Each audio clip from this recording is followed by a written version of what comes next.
Water is a vital part of life, and ensuring Michiganders have access to clean water is a priority.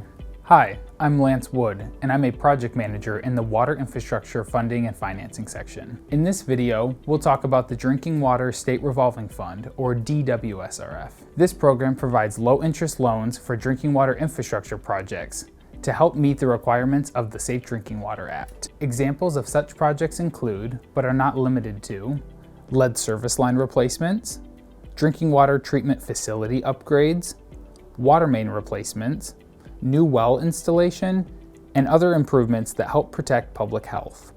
So how does a community receive financing for these projects?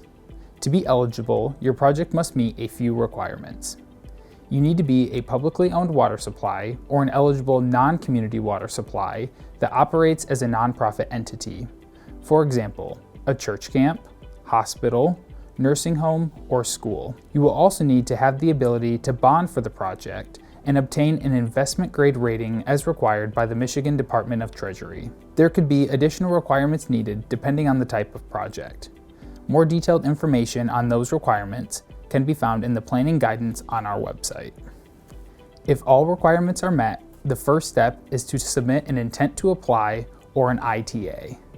This form lets the Water Infrastructure Funding and Financing section, or WIFS, know which communities will apply for financing for the upcoming fiscal year and for how much.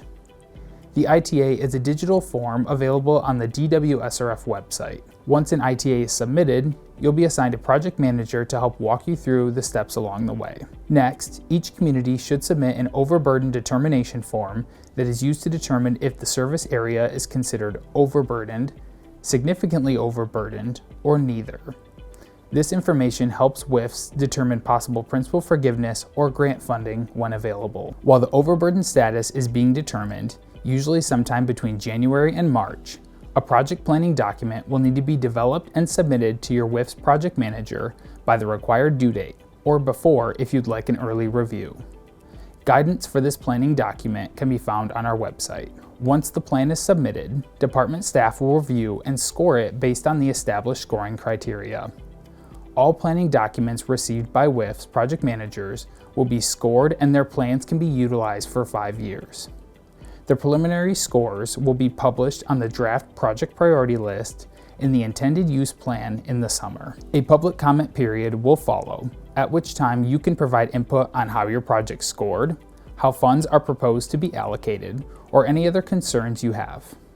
The project priority list should be finalized by October 1st. This document illustrates how program funds will be allocated to projects in a given fiscal year. What are the most important pieces to include in a DWSRF project planning document? First, you'll want to give some background information about the current system, population projections, and the need for the project, including any previous studies completed. Then, you'll discuss the alternatives that were analyzed to determine how the project was chosen, which should include the monetary, environmental, and technical considerations. You'll also want to discuss any environmental and public health impacts as a result of the project and any mitigation needed to reduce impacts. Providing details about public participation efforts is one of the most crucial parts of your planning document. This section will include proof of advertising for a public meeting for a minimum of 10 days. You'll need to include a copy of the advertisement and the summary of the public meeting, including any presentation materials and any questions or comments that were received. You'll need to include a resolution from the governing body that adopts the planning document and selected alternatives.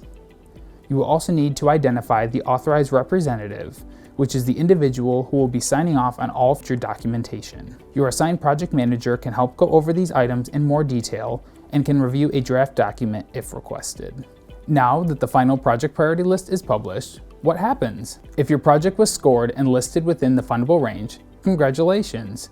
Your project manager will reach out and help coordinate a milestone schedule, which will determine when certain deliverables are due. Due to limited funds, it is possible that funding will not be available for your project for the fiscal year that you apply. However, your planning document will remain on file with WIFs if you decide to apply again for the next fiscal year. For more information on funding and financing opportunities, please visit our website or reach out to us directly. We look forward to working with you.